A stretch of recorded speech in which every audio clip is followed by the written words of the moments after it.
Almost a couple minutes. And we can start, guys. Thank you so much for reaching out to us. Your number higher, like Goodness. I feel like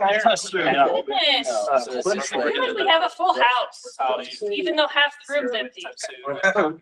So that's not your fault. That's apparently they had the company Halloween party here.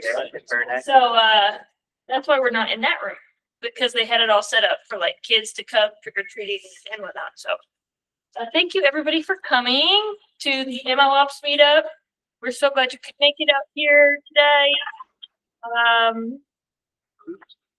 What's the normal order of operations? First, we want to thank Weave for giving us food, sponsoring the venue, letting us come.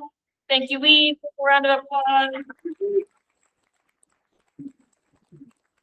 Weave is in the room, but they're here in spirit by making sure the door's unlocked. This is your first time here. Welcome so much. We want to invite you to our Slack group.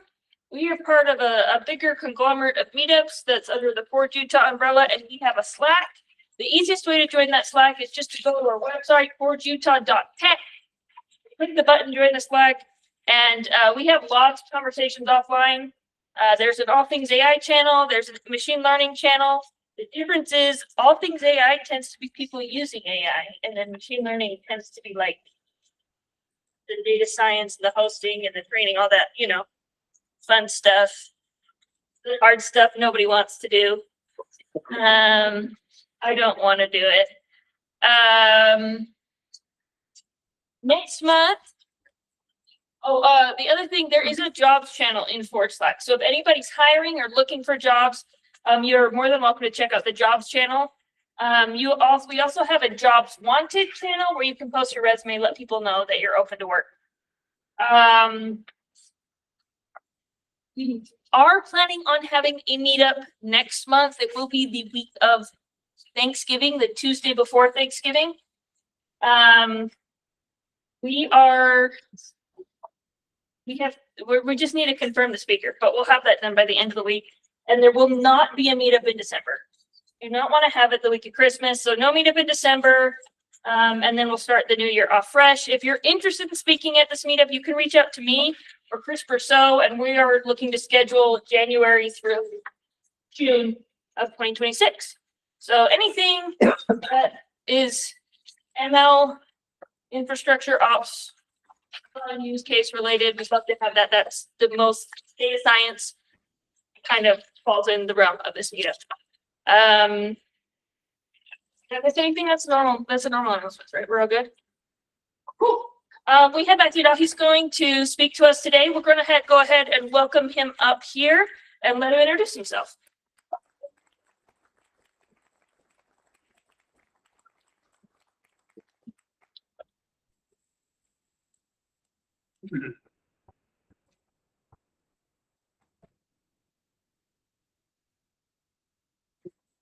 Hi. So really glad to be here. Thank you, everyone, for coming.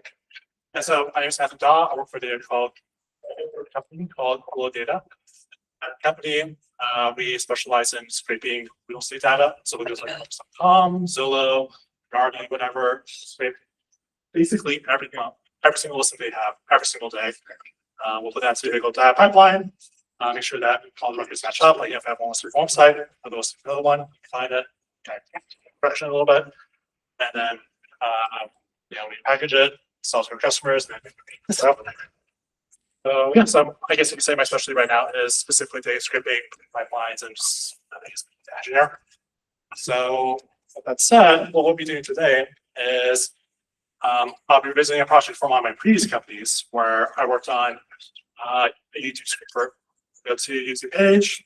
I'll show you how to get every single that page to show you guys how to avoid bot detection. And then once we get the data, I'll show you how to parse it and then store it into data warehouse using techniques I've learned. So with that said, I will share my screen.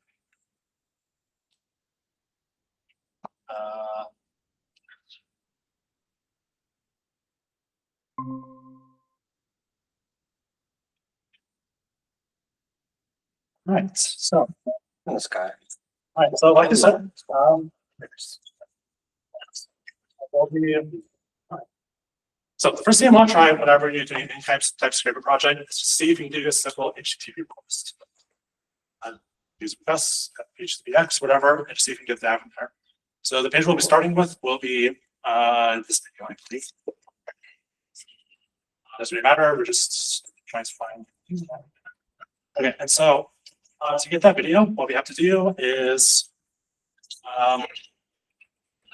so I have this little walk through just to kind of have that talk a little bit. So the first thing we'll do is we'll try to sorry about this one.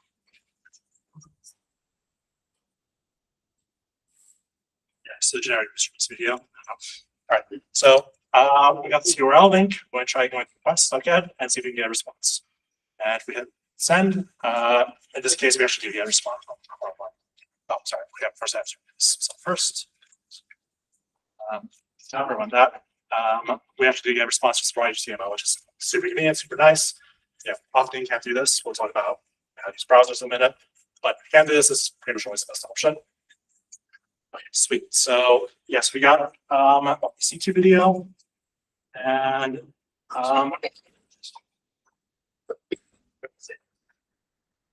so once we get the raw HTML, what we want to do is we want to scrape it and parse it. You know, a good tool to use, of course, is regex. It's probably this one. But beyond regex, we can also, of course, use. Yeah. Oh, and I guess okay. As it turns out, though, regex actually is enough for this because for this particular case, it conveniently stores their information in a little dictionary in the page. So all we do is we just have to find the dictionary, extract it out, and we're done. Simple. That, by the way, should always be the first thing.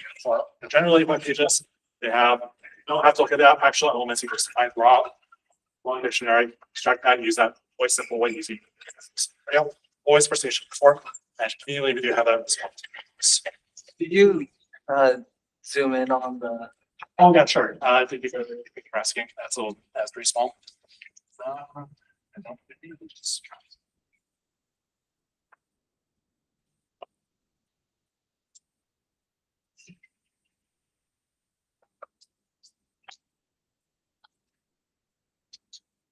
Sorry, is that readable or it's not really? Try Control plus.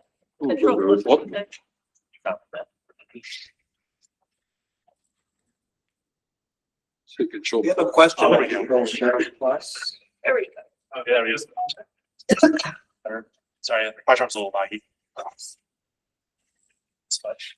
Anyways, whatever. So yeah, so now simplest web scraper, best case scenario, we just find the raw, drop a dictionary, extract it, put it into this bidirectional object. Awesome. All right, so moving on. All right, so now what I'm interested in. Oh, sorry, I didn't see that. Go ahead. Do you have a good tool for like inspecting the HTML kind of as a human and being like, hey, I want to grab the of the YouTube video and finding where that is in the HTML? Really good question. I actually don't. Although I will find Plot is surprisingly good at finding elements for that. There are tools that you can use CSS selectors for extracting subsets of those documents. Oh, cool. But yeah, I mean, actually, like if you just use Cloud Code, you can have Cloud Code say, "Hey, go to this URL." After it goes to the URL, it pulls the HTML, it the JSON file, and actually does a pretty surprisingly good job in response. After that, you probably saw those be soup and The hard part is usually getting the correct HTML document because of like runtime DOM insertions via JavaScript. Oh yeah, for sure. And we'll get to that. But yeah, basically I just go to inspect, look on this element, I go to whatever element I'm most interested in, like here for example, and I right click on that element and I can do copy JS path, X path, selector, whatever. Generally any of these will do. You just copy the path, go to Beautiful Soup, say, hey, here's the path, go select it, Beautiful Soup is able to extract it. So yeah, maybe a little complicated, yes, but yeah, that works. Okay. Anyways, so now that I have this really basic piece of case down, what I'm interested in is getting the transcript for this YouTube video. Okay. And so to get the transcript to this YouTube video, the first question I have to ask is, well, where is it? And so what we can do is we come over to our inspect tool, go to network. And clear everything out. And right, and if we click on the captions, we can see this little request game popped up. Click on it, look at the response, and this actually has the entire transcript. And like,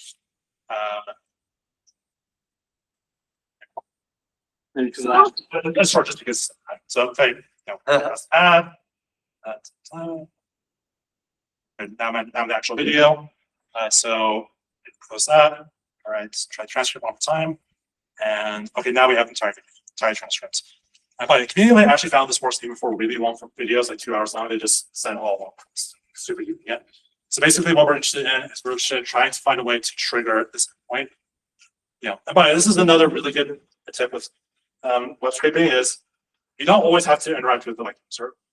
Often it's best to look at the page, figure out what requests are being sent when, try to find a way to replicate that request or replicate like this. Wait, so are you getting the captions from the video? Yeah. Wouldn't it be easier to just download the video and then extract the captions track from the MP4 binary? So the problem with that is just that it's really expensive. It's a lot of bandwidth. I mean, videos are kind of big. We don't really want to be pulling out videos. We just want the raw text. And conveniently, you can just do that because it's just this one simple request. Sorry, I think I had another question. Okay. Anyway, so we go back to network. So what I'm interested in now is I'm interested in nailing down this one specific endpoint. Okay. So to kind of work around this, what I can do is I can right-click this. I can go copy URL, and then I can go Postman to go up, open new page, and I just paste everything into here. All right. So as it turns out, there's a lot of stuff in this URL. We got first the URL itself, obviously. We got these query parameters. We got setters, and we even got raw. Okay, whatever. Okay, well, we got these. Sometimes we get body, but it looks like this time we just have the headers and so now I just want to ask, okay, how can I reproduce this URL? Okay, well, to simplify things a little bit, there's a lot of stuff in here. I know that we actually need. And the less stuff we need to use, easier it is going to be to replicate this. All right, so let's just go ahead and double check it works. Scroll down, bring up transcript, easy, get request. And what we can do is we can go through these one at a time and just try to figure out what the minimum set of UR parameters is. We won't do that right now just for sake of time, but that'll be the next step. All right, so down, just go there. Context dump, setters, and okay, I'm able to reproduce this on my machine already. Just all I had to do was I go to requests, I got the URL, got the headers, data, and so this is like the first line in the transcripts, and that's the response. So okay. All right. Okay, and so now we do through the work. I'm just trying to strip it down and figure out the bare minimum that we need to. And I went before I did that. As it turns out, all we really need is this what we have right here. So we just need the JSON data load to have this dictionary with these values, and then we also need to pass in this URL. And this URL, it's just generic. It's the same for every single video. The only thing that's actually unique for this one specific endpoint, as it turns out, is this big ugly string. So now the question is, how do I get that big ugly string? What is this? Okay, so to do that, what we do is we go back to our webpage, which is now just this YouTube video, and we start over. Sorry, let me just refresh the page. And it's all a big old mess of endpoints are getting default. So what you have to do is you have to go through these kind of one at a time, or just use an educated guess to figure out where the endpoint is. As it turns out, that big ugly string we were talking about, what I did was I took that string, this one. I looked at the main. I looked at the default request URL. So here I'm just passing in the youtube.com/the video ID, which the video ID is really easy. It's just up top. And then I looked at the response, and the response is really big and messy, but I was able to find this one very specific string inside here. So now it turns out all I have to do to get the captions is just go make the HTTP request to this. That gives you all the data, all the information you see off the page, the video video, name, creators, subscriptions, app reviews, how long to upload. That's all in this one request. And then to do the caption, we also have to get that big ugly string and then call Just got it. this event point. And so if you scroll down, that's what this code is. Basically, I can immediately just use regex again because this is just another JavaScript variable, the YT initial data. I'm able to run it, and this token is coming from this big ugly path. So it's really nested in the HTML, but that's all we need. So I can go ahead and run, and we'll see that this works. See, true. That means we're filling in the response. So now I have a function that takes input. I just take the video, and then this will work for any video on the web. Easy, easy. Okay. All right.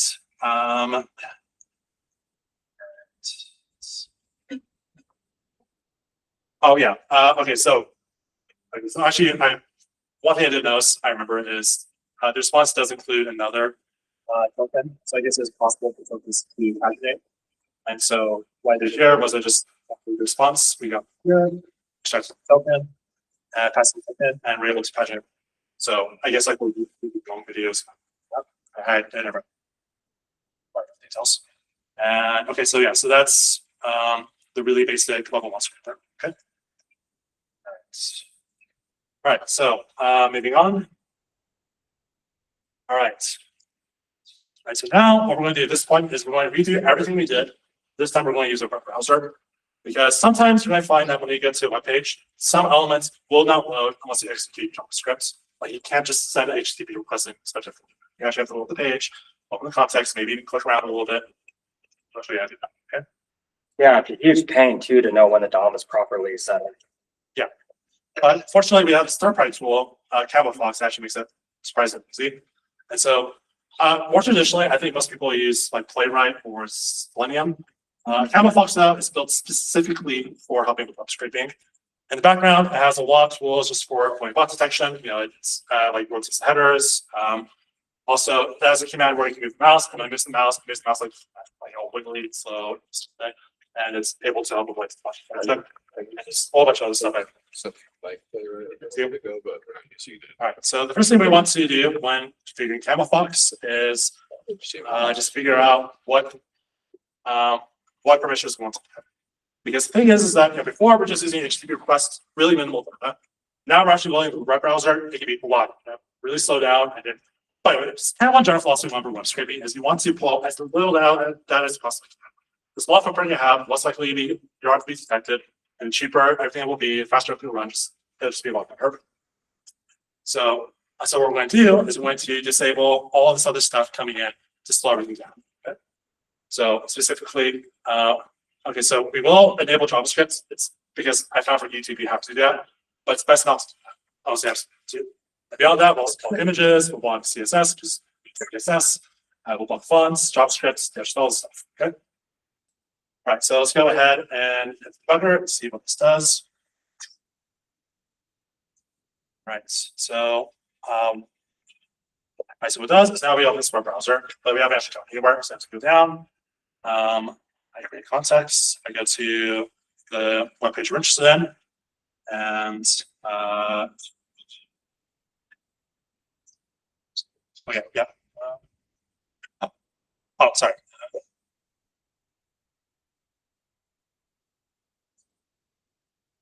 So, I think I was running it.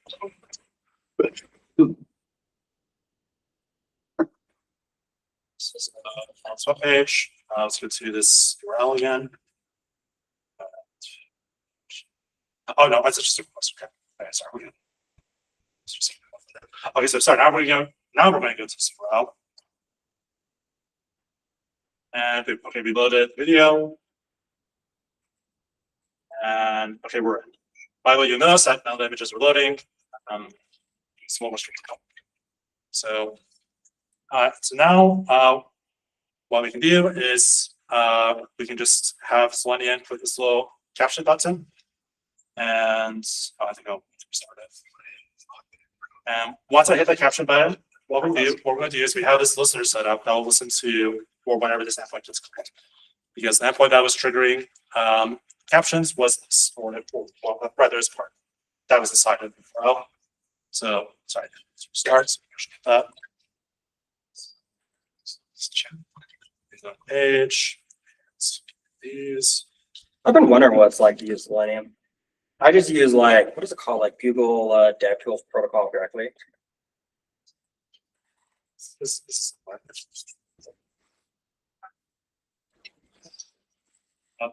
loading. Let's go ahead and click that. Okay, good, excellent. So the moment we click that button, that this endpoint got triggered because we're listening to it. We're able to intercept the endpoint, and we're able to get the response from it. So the response we get is just skip ahead. We get the transcript right. Oh, yeah, and so there's the full transcripts.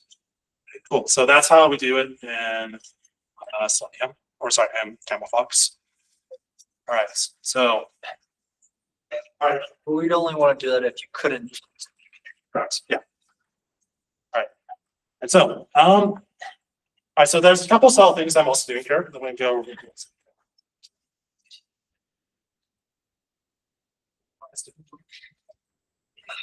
Let's go to.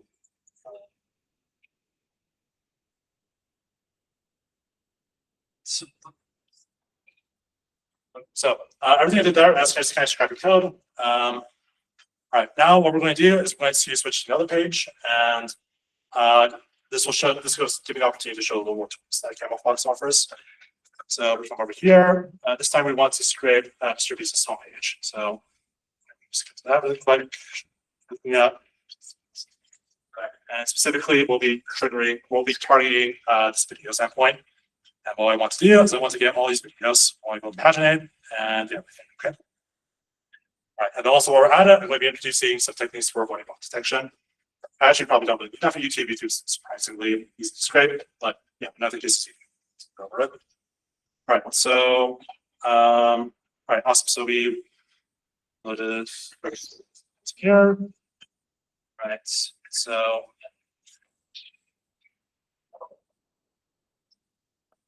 Right. So one trick is sometimes bot detectors will look at what page you come from. Sometimes if you just go randomly to this really very deep HTML page, you're going to get blocked because, or if you do that again and again, it goes, hey, you just don't do this. What the heck? So one thing you can do is you can first go to a page that looks more natural. So in this example, we'll just go first to his home page, and then we'll go to the /videos page. So here to okay. All right. So first we go to the home page, and right now we're going to go to this picture. You're just trying to person it here. All right. Awesome. So let's go ahead and go back to CamelFox. It's loading.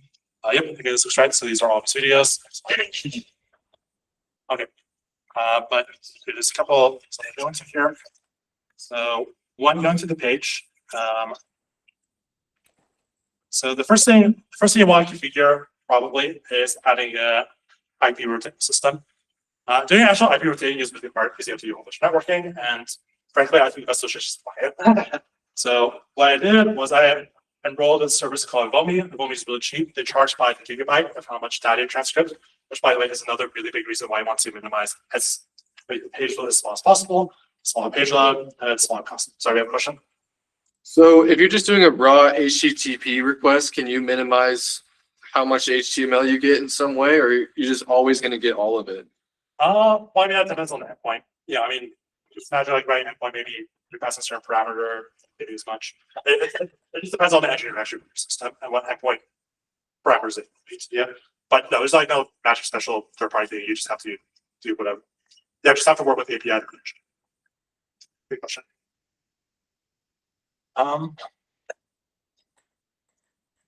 Yes, so yeah, we went to. Let me just track here. So, okay, so yeah, again, we want to go to this video's URL. Just gonna step into it. First thing we do is we have to get the page. So when we go to the page, oh, it's not actually using proxy service, but if I was using proxy, all I do is I go to the browser, which the browser, by the way, is just defined here. Here I added some extra stuff for blocking, so this time we're actually blocking videos and all this other stuff. So I go to the browser, I create this context and I pass it into proxies. If I actually said this is true. And then, so once we get the context, we then open the page. Now that we got the page, one thing we can do is we can do resource intercept. So here the permissions can block a lot of stuff, but it doesn't necessarily block everything. You want to get a little more fine grained, and because when you get to a web page, you can trigger like a whole bunch of different endpoints that are running all over the place. Maybe you don't really want all this. Right?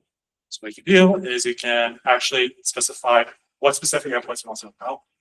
So here, what this function does is I'm only going to allow documents and fetch requests, which basically is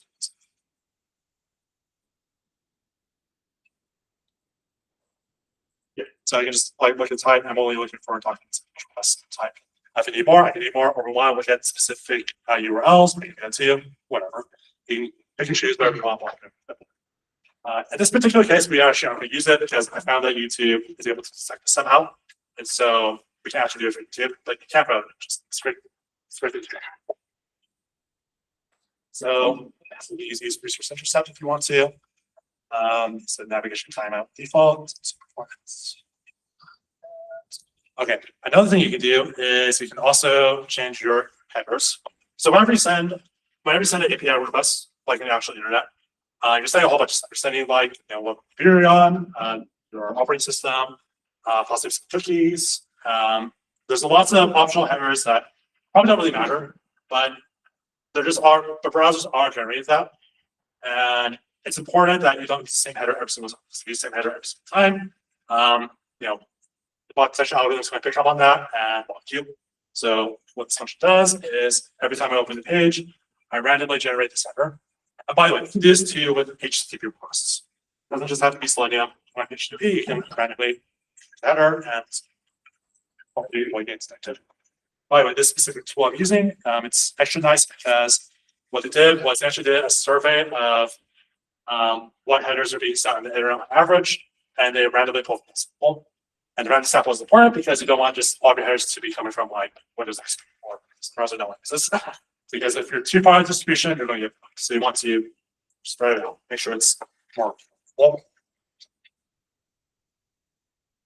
Right, so yeah, so set the headers.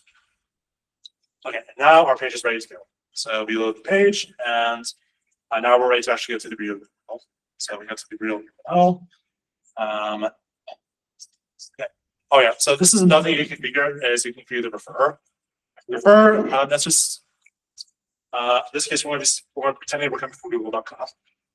Sometimes the thing with web browsing, the thing with web scraping is a lot of this is really finicky and it's not really consistent. All I can really do is you can look at the different levers you can pull, and you can push and pull on different levers until you find something that consistently works. One of those levers is this refer, like what page you're actually coming from. And we'll cover the full list of levers. Anyways, so that's so now we're ready to actually we're actually ready to have Ammofops go to that URL. Just go ahead and send it there. Send it. I have this little nice function set up for detecting a block request. We're not detected. We got to awesome. So I come back up here. So I go to the page and go back over here. It's reloaded. Awesome. So we're making progress. Okay. All right. Then we wait a little bit, just wait for network to be idle, make sure everything's loaded properly.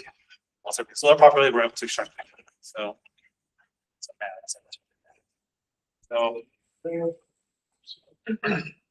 and all right. And so we don't just want these top videos, we want to be able to scroll down a little bit and look at the videos this time. So this guy has a lot of videos and want to load. So just go until Selenium, Ammofops. You go scroll down the page and keep on scrolling until we get to the bottom. Or we would, or actually I'd especially saving forever. So I'm going to scroll down once and then I'm going to break and just call it enough for this demo. And so now that we scroll down, now we put all the elements of the page that we're interested in.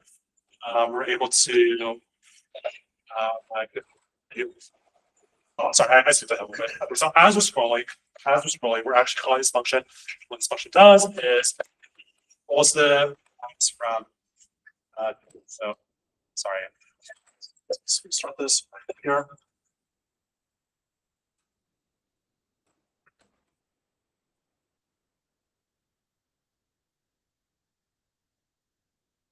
Right, so it doesn't have to be slow, it's just timers. So we got this function. So we load the HTML content. The HTML content, to get that, what I did was I just went to self-page.content. This is just the raw HTML that CameraFox has loaded right here. Now they got the right HTML. I'm able to parse it. So to parse it, it's just the same thing as before. I loaded to Beautiful Soup.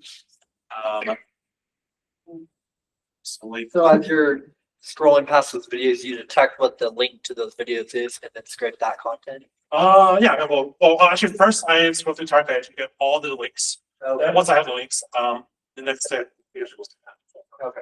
see if actually we're pretty to that. So yeah, I'm just going to scribble on the page. I have this little script that extracts all the video information we're in. Specifically, we're looking for. By the way, a lot of this text again. LM tools are really good. Scrapers, there's a lot of like work you have to do. I don't think that was really that good because there's a lot of work you have to do for avoiding box detection. Make sure you go to the right page, make sure you're loading the right stuff. When it comes to actually scraping it, like I said earlier, LMs are really good at that. So no shame in using that, at least for a push draft. And then you refine it with the code, make sure you understand it. So I just for the sake of the demonstration, I had log script that version once. And the version I want was just the video title, view count, and stuff.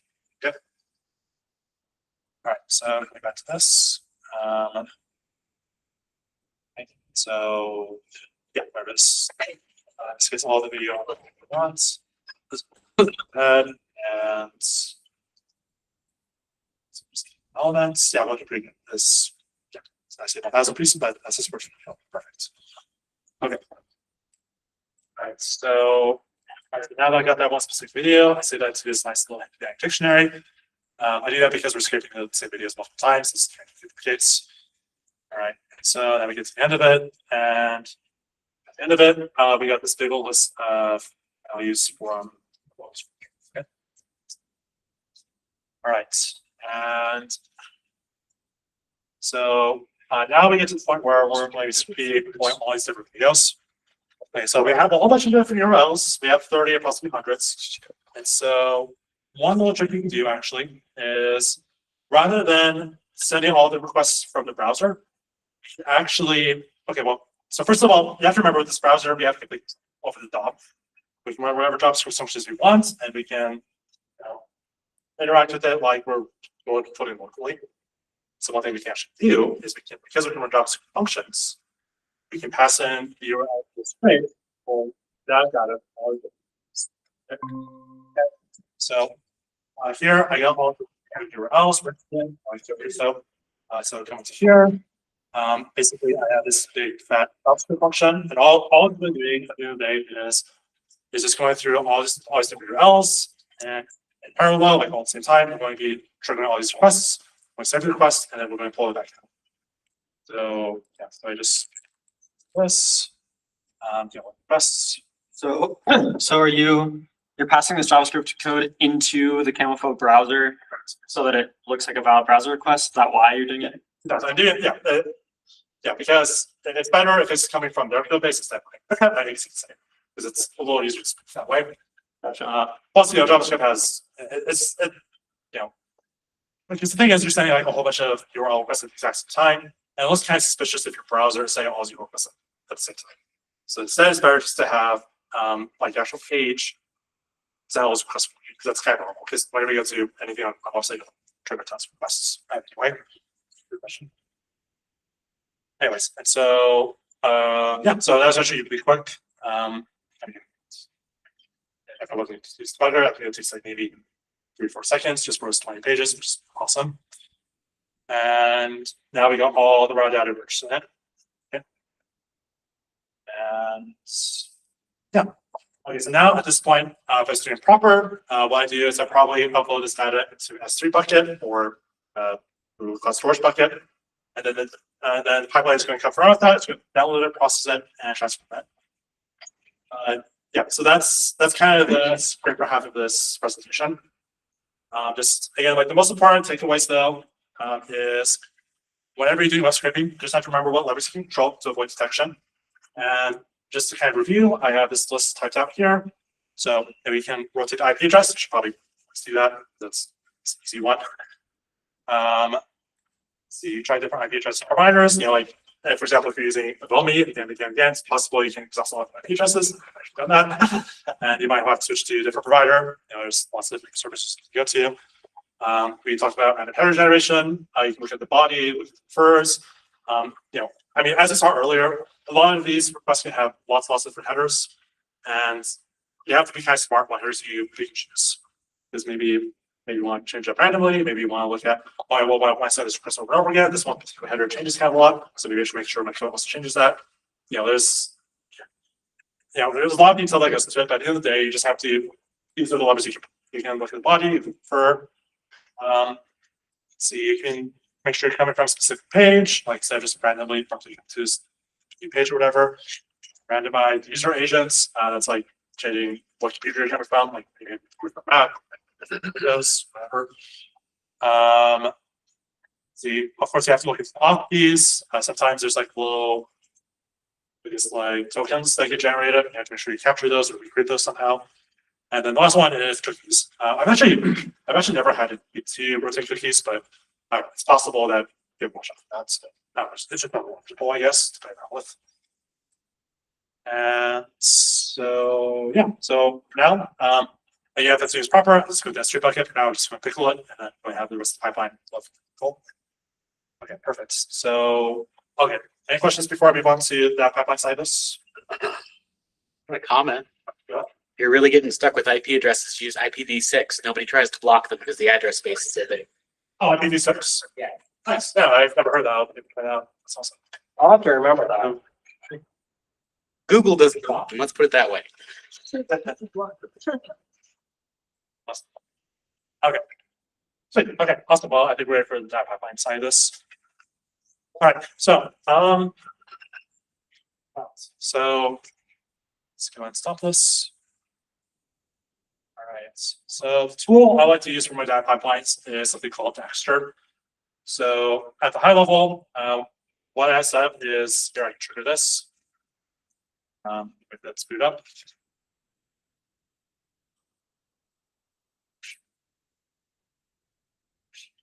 Right, sweet. So it's like loaded, so I can go to this URL and okay, this is the pipeline I've set up. All right, so I'll go through the different code spaces of this, but if you kind of think of this like a Jupyter notebook for data pipelines, I guess you could say. So, where each of the cells, they can be like a Postgres query, they can be a Python function. If you want to, you can add like Rust, you can mix and match different languages, different databases, whatever you want. But the point is that whatever you do data engineering, you have to think of it, you have to kind of think of not so much about functions per se, or think about the data states. And states data that goes to the pipeline. So the first state, what we have is we have raw data that I'm getting from, or well, actually what this is a Postgres database that has the links to the raw pickle files I'm generating. So I mean, I guess technically, like when the script is running, I should be uploading these links to Postgres, but I can't skip that step. So whatever.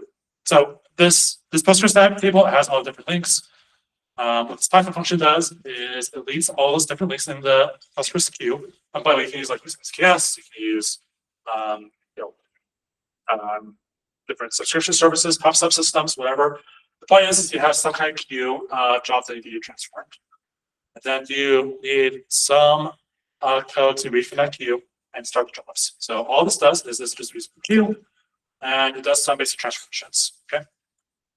All right. The first transformation it does is it loads the big old dump into these three different types of data, I guess.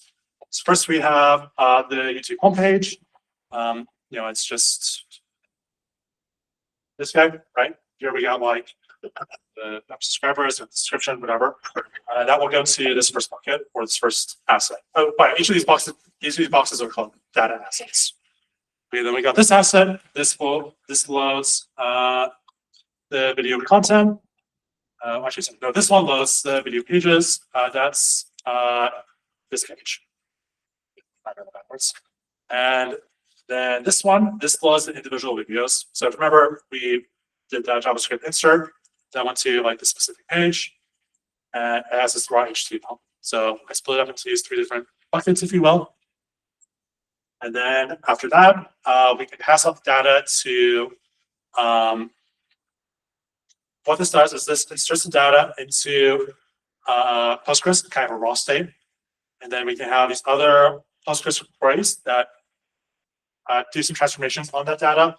And they can do joins, they can do filtering, whatever. And so, one reason why it's really nice to kind of go back and forth between Python and SQL is because, as we all know, Python's kind of slow. It's notorious for that. And so, one way I kind of get around that is instead of like doing heavy lifting inside Python, I'm more just using Python as kind of infrastructure.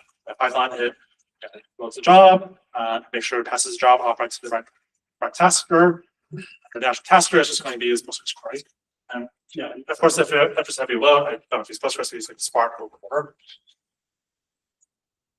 All right, so that's target what we want to build. Now we'll go a little bit into how I actually build this. I won't get too deep into that because this is like a really big topic, but yeah, I'm hoping that you can learn on it. Understood?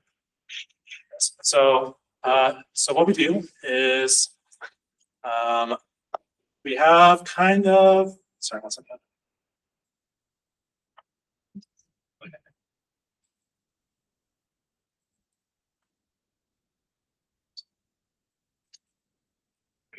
We have kind of like 2 things to talk about. First, we have dbt, data builder tool, which, by the way, dbt is a separate tool from Daxter. You can use it independently if you want to. All the dbt does is it's kind of like a register, I guess you'd say, for different SQL queries. So yeah, I'm sure we've all had a project where, you know, inside of the raw code base, there's like super massive SQL query that just gets bigger. It gets really hard to read. What dbt is able to do is you're able to break up that query into all these little tiny different files, and these different files can look to each other.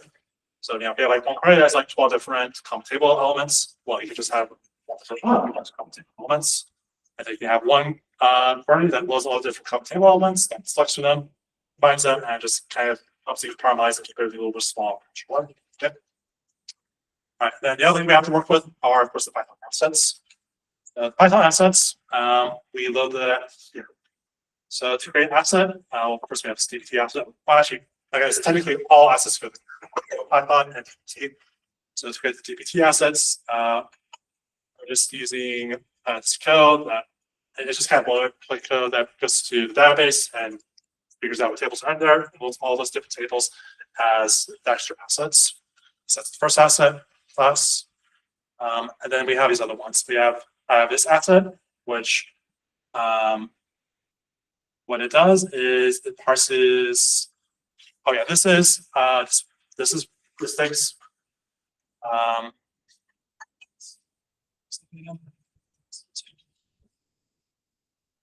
Oh yeah, so this takes as input the dbt asset, raw YouTube script dump files, and a dbt in background calls this table, and dumps this query into this parse YouTube asset. And well, I knows this is a Daxter asset because that's the lowest at the top. And you need to specify this is dependent on this other asset. So I make it so it's dependent on this one. I can try and map out the time this way. Okay. So yeah, so it loads in everything from that. So because it depends on that, it knows I need Daxter knows it needs to go to that specific asset, calls the query, dumps the query into here, then I can do whatever I want with that. All I'm really doing is I just go to the C file, and get the path, upload it into CSV, and I push it into this parse object. Let's see.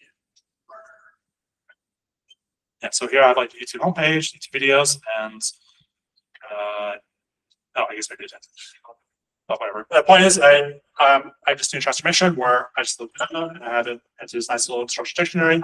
Now I can pass on dictionary to next spaces. Okay. So next phase would be load into homepage.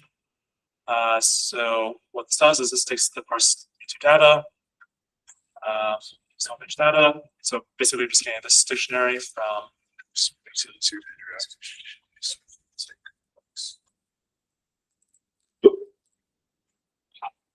Yeah, so basically taking this dictionary and searching the dictionary. And I create this table if I didn't already. I guess technically you could see if I just share, it does not exist. And then I'm just shoving this blob of data into Postgres, which here we can actually check this out. So if I go to this table, up in my admin, that just like this. For now, literally it's just a primary key and this table just blob. Yeah, really messy, right? But that's fine because again, like I said, I'm trying to minimize. I want my Python code to be tiny, and I want all the logic to be done on Postgres queries. So yeah, it's fine. That's a little messy. It's fine. It's a little clumps. We're going to take care of that here. Anyways, so I actually do that for the other 3 types of assets too. Content, pages, and so now that I have these loaded into Postgres, now we can have Postgres queries take over. So to have Postgres queries take over, I come over here and I have. Okay, there's supposed to be 3 more here, but I have a separate asset for each of these different things, and each of these different assets has custom SQL query code for processing it. So for this first one, the YouTube normalized page, all of that I care about is channel name, subscribers, channel description, number of videos, homepage description. And of course, I can expand that too.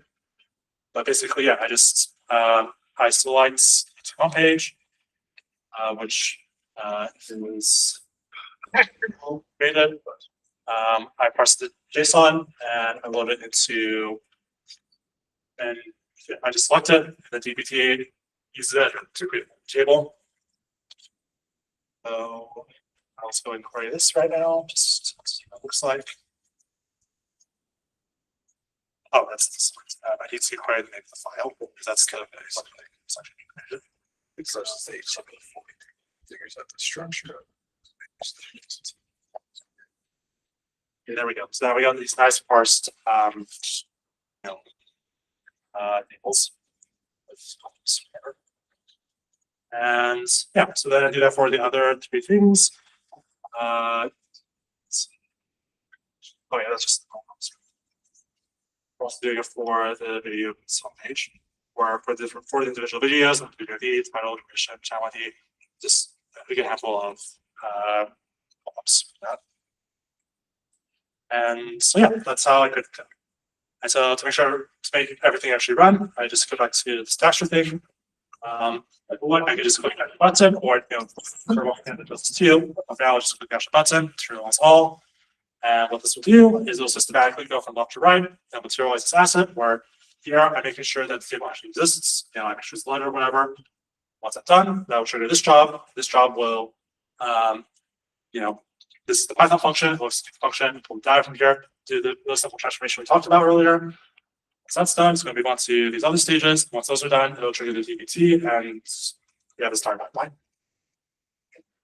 Sweet. So, yeah, okay. So there's kind of like some small details I can go into. I guess it will take a little time, but any questions about this? No? So when you say you do this at scale, are you doing all this locally? Yeah, but I can't. This can't be the point. You can't optimize this easily. Yeah, I mean, this is an actual URL web page. You can deploy the URL. You can have your teammates go on there. That's pretty easy, actually.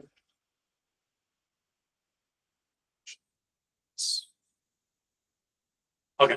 Oh, yeah. You said you worked on this in the past. How much of this did you have to rewrite just to get it to function again? I actually rewrote all of this. This is completely brand new code. I mean, specific to this presentation. So remember using old code from my previous job. Our previous job, we not as efficient, let's just say, it's a little more messy. Also, proprietary code causes issues, so. I guess more the context of my question, like, I know a lot of this is specifically for YouTube and how everything's structured and like to avoid their bot detection, right? So like, how long can you like rely on something like this before you could like, you'd have to go back in? Yeah, I mean, it's a broken website. Some websites like basically never change. For the actual code I work on at work, I'd say we have to, stuff breaks like, I don't know, like maybe once every 2 or 3 months. It's not actually. For like website generally that you, Zillow changes like their schema or whatever, or Cloudflare pushes an update, you have to change some stuff. It's, it's not something you can just like walk away, right? You have like, you have to have someone call, watching it. Google doesn't really like to be scraped. Yeah, but generally it's really fast. And especially if you're using our tools, you do like the IP rotating, to make sure you only get like the small tab and if the path is really or have something to restrict that because That's what. good question. Anything else? Okay, so just some, all right, so that's kind of the big picture. So now I'm just gonna talk about stuff I could do for the next step. One, Postgres doesn't really scale that well. If I really want to have this be a full thing, I actually probably use something like Google BigQuery, where actually use that current job. It's really cheap and awesome. So actually, I dare say. We can also, of course, use Redshift. I don't know, there's other data stores. But how I kind of like to think of it is, you need a data store that's good for loading everything, make sure everything is variable, accessible, whatever, some transformations. That shouldn't really be super slow. It should be more focused on keeping cheap. That should come early in your data point. But then on top of that, you should have processes that, look at that big historical data, all the tables you have, it condense it to what your customer specifically wants. So the idea is, the idea of the data lake is, you get everything, you get all the data you can possibly ever want. It's like a data lake, so to say. Then once you have the data lake, you can add little extensions to it for your specific use cases as they come up. Like customer says, oh yeah, I really want this one feature that analyzes the comments. Well, then you can build a specific GPT table that's for that one specific feature. You only have very specific columns in one, because you have all the parts of the one. You're only looking at the videos that's needed for this one API endpoint. And also deploy, you do that to Postgres or kind of a faster data storage, and then your data size or whatever can come in at that specific endpoint, and they have good performance, and hopefully you're only providing that. So, then let's see what else. I guess like one subtle thing is I prefer to have my scrapers be one process and my data pipelines be a separate process. Just because with scrapers, you need to have Chromium, Selenium, whatever. That's a lot more, that requires a specific type of machine. They have a Docker image. And it's best just to have Docker image that's specialized just in that. All it does is it just loads through some queue, does processing, and dumps into some file or BigQuery or something. And then separate from that, you have another data pipeline. But another thing is, the scrapers, that's something you can run all day in the background because it tend to be more slow, especially if you're collecting tons of data. It can kind of run background. But then once it's go time, at the end of the day, once scraping is done, you trigger your data pipeline. Hopefully, it's going to be a little more faster. Everything loads, dump, and it's just a simple process. So, definitely keep those separate. Let's see what else.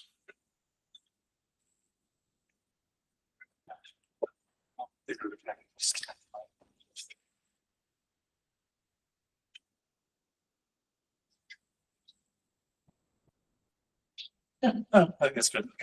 Any questions before we close? You mentioned Selenium. Do you recommend Selenium or what about like other options like Puppeteer or? Yeah, so the nice thing about Camouflage is Camouflage is built directly on top of Playwright. And Playwright is really similar to Selenium. It's like has the exact same functions, exact same interface. It just has additional stuff on top of it to help avoid bot detection. So nice little functions, different stuff running in the background. And so there's other services of Camouflage that I haven't really looked deep into it. Like Camouflage is getting a little dated now. I found something that's kind of newer that just came out a year or two ago. So I just haven't seen it yet. You can interact with the protocols directly for browser automation.